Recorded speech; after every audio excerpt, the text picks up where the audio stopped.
قرآن کریم کا نزول عام طور سے پہلی دو صورتوں کے تحت ہوتا تھا، یعنی یا تو حضرت جبریل علیہ السلام کسی انسانی شکل میں آ کر آپ کو قرآن کریم سناتے تھے، یا آپ کو گھنٹیوں کی سی آواز آتی تھی، یعنی فرشتہ آپ کے سامنے نہیں آتا تھا، لیکن جو کچھ قرآن کی آیات نازل ہونی ہوتی تھی وہ آپ کو ایک آواز کی شکل میں آپ کو سنائی دیتی تھی، جس کے لیے آپ نے پہلے یہ سنا ہے کہ آپ نے فرمایا کہ مجھے گھنٹیوں کی سی آواز آتی ہے۔ بہرحال اس طرح 23 سال تک قرآن کریم کے نزول کا سلسلہ جاری ہوا۔ یہ بات تو اکثر و بیشتر مسلمانوں کو معلوم ہوتی ہے کہ قرآن کریم نازل ہونے کا سلسلہ سب سے پہلے مکہ مکرمہ کے غار حرا میں شروع ہوا، جہاں آپ بکثرت عبادت کی غرض سے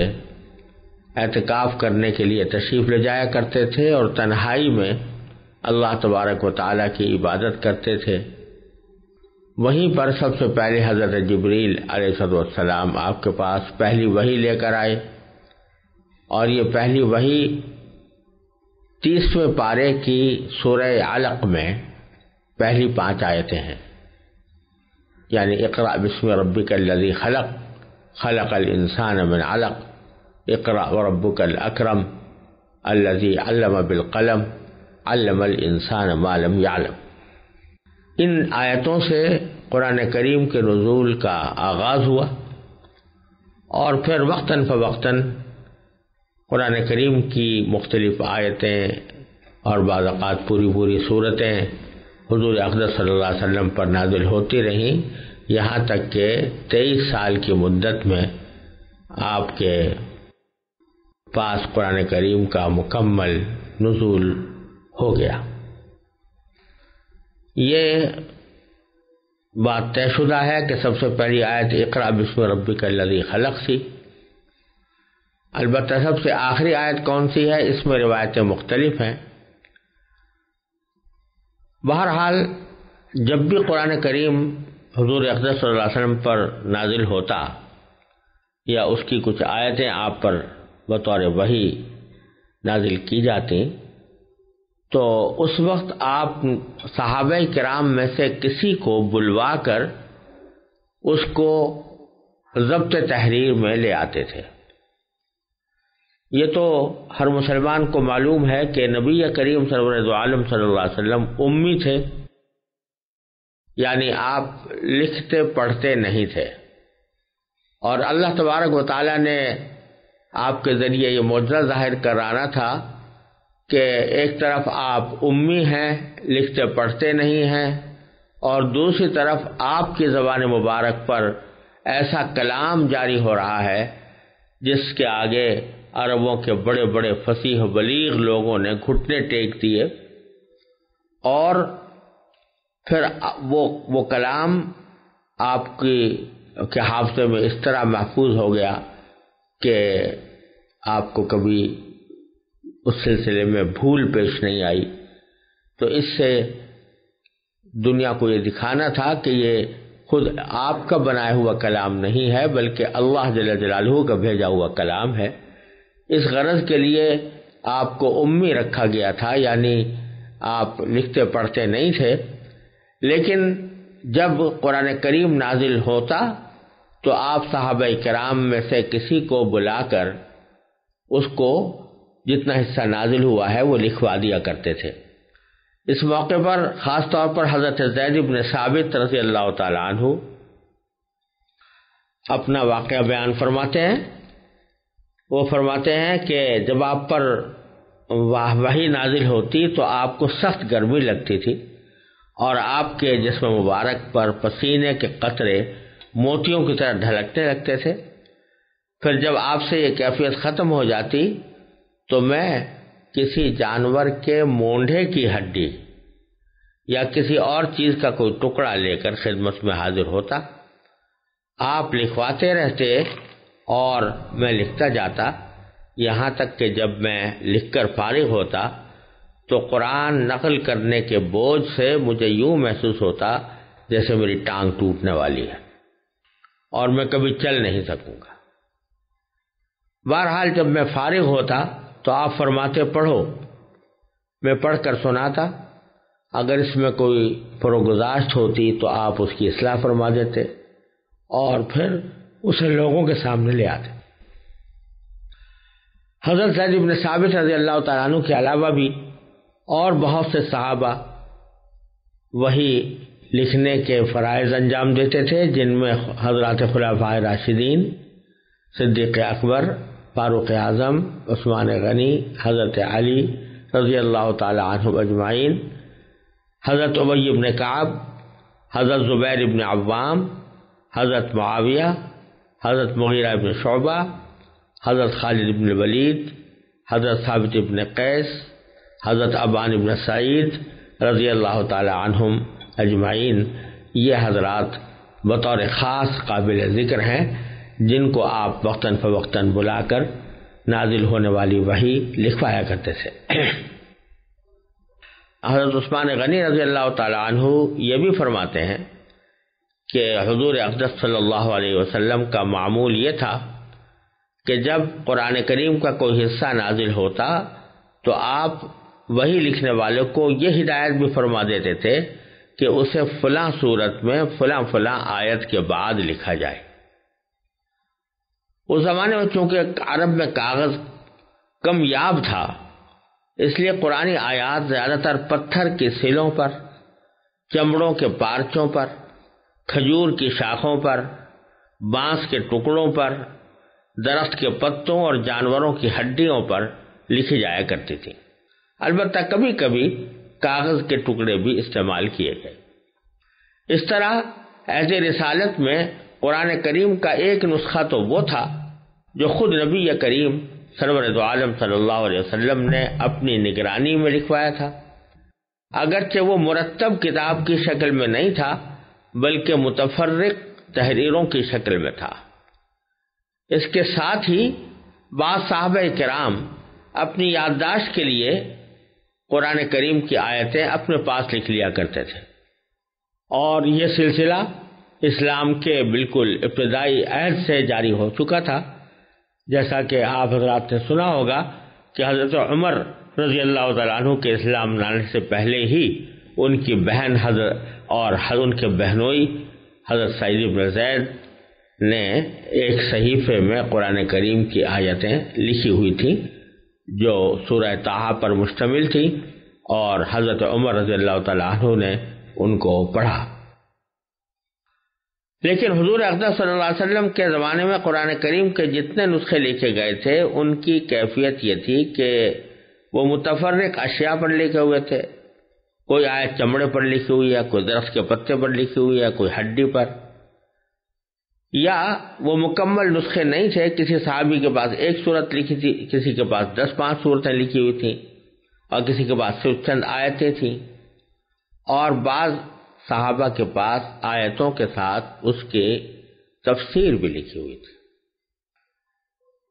لیکن اس سے یہ نہ سمجھا جائے کہ یہ نسخے جو متفرق طور پر تیار ہوئے تھے یہ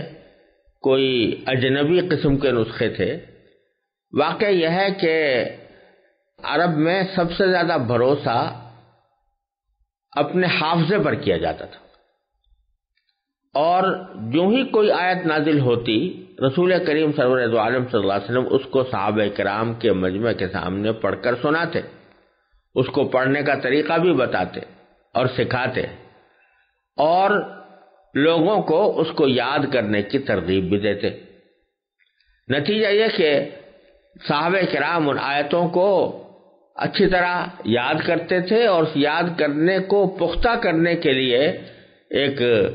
مسلسل سلسلہ یہ تھا کہ نمازوں کے اندر ان کی تلاوت کی جاتی تھی، اور صحابہ کرام میں اس شخص کو بڑا صاحب منصب، بڑا صاحب وسیلہ سمجھا جاتا تھا، افضل سمجھا جاتا تھا، جو جتنا زیادہ قرآن کریم اس کو یاد ہو اتنا ہی اس کو اپنے معاشرے میں فضیلت حاصل ہوتی تھی، لہذا صحابہ کرام ایک دوسرے سے بڑھ چڑھ کر قرآن کریم کو یاد کرنے اور اس کو محفوظ کرنے کی فکر میں رہتے تھے، یہاں تک کہ جب کوئی شخص ہجرت کر کے مکہ مکرمہ سے مدینہ طیبہ آتا تو آپ اسے انصاریوں میں سے کسی کے حوالے فرما دیتے تاکہ وہ اسے قرآن سکھائے،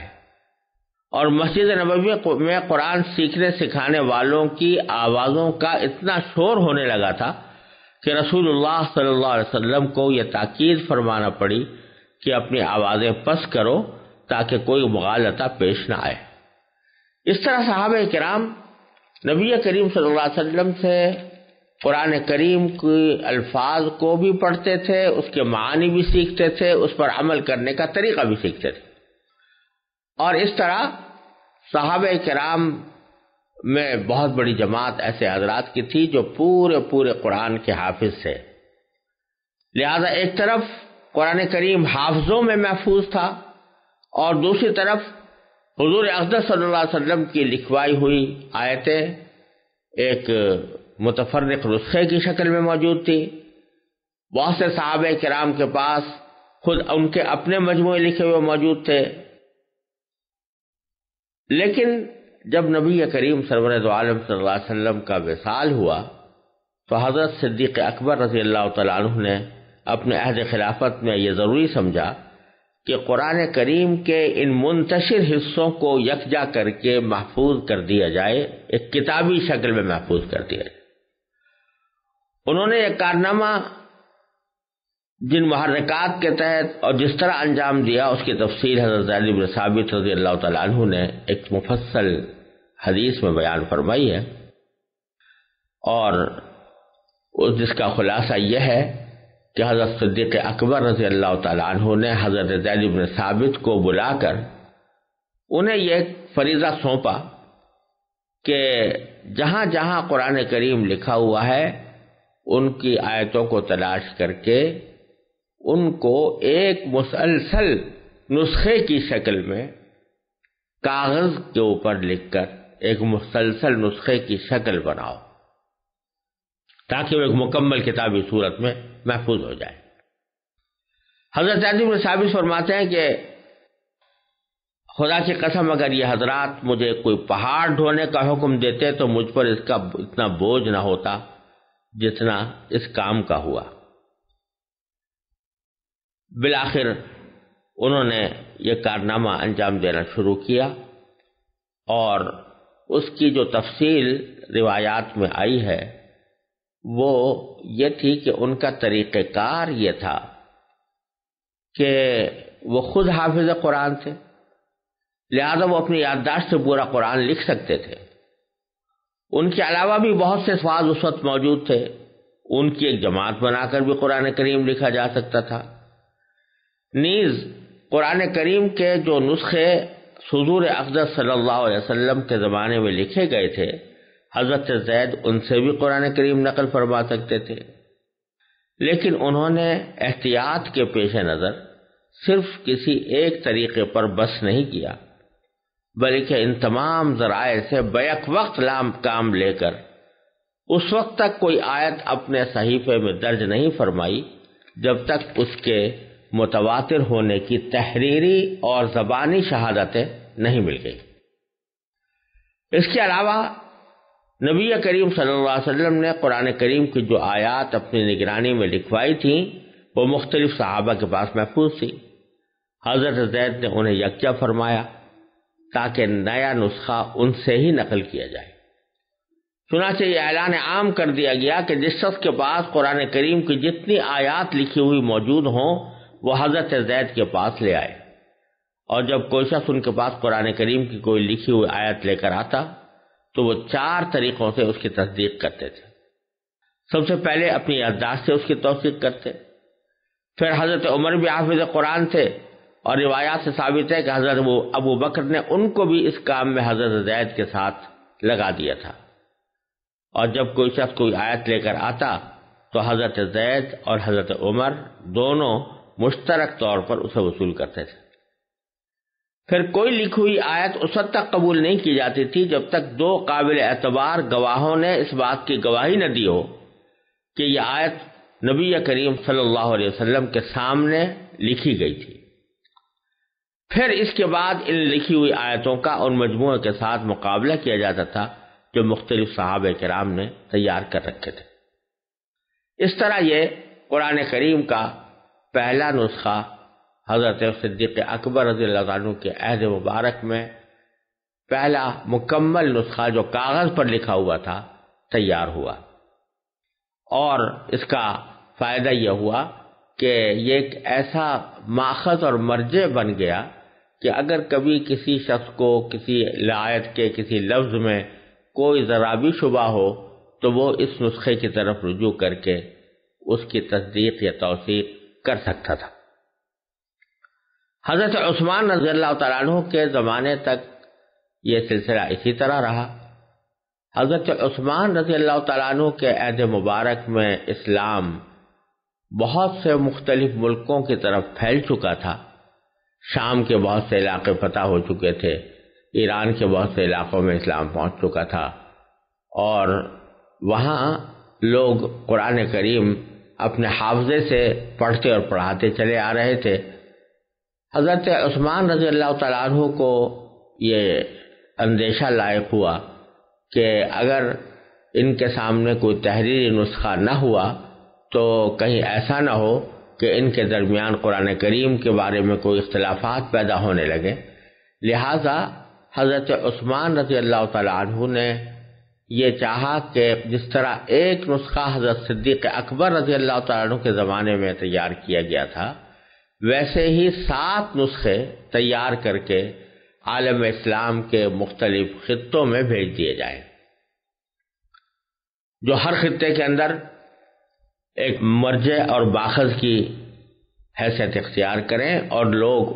اگر کہیں کسی قرآن کے کسی لفظ کے پڑھنے میں کوئی تنازع ہو یا کوئی اختلاف ہو تو لوگ اس کی طرف رجوع کر سکیں۔ چنانچہ حضرت عثمان رضی اللہ تعالیٰ عنہ نے حضرت زید بن ثابت رضی اللہ تعالیٰ عنہ کو دوبارہ بلایا اور فرمایا کہ اب وہی کام جو آپ نے حضرت صدیق اکبر کے زمانے میں کیا تھا، اب اسی قسم کا ایک کام یہ ہے کہ آپ 7 ایسے نسخے تیار کریں جس میں سارا قرآن کریم جمع ہو، اور اس میں اس کے جو مختلف پڑھنے کے طریقے ہیں ان سب میں یکسانیت پیدا کر دی جائے، تحریر کے طریقوں میں بھی یکسانیت پیدا کر دی جائے۔ یعنی پہلے ایسا ہوتا تھا کہ کسی شخص نے قرآن کی کوئی آیت کسی ایک رسم الخط میں لکھی، کسی نے دوسرے رسم الخط میں لکھی،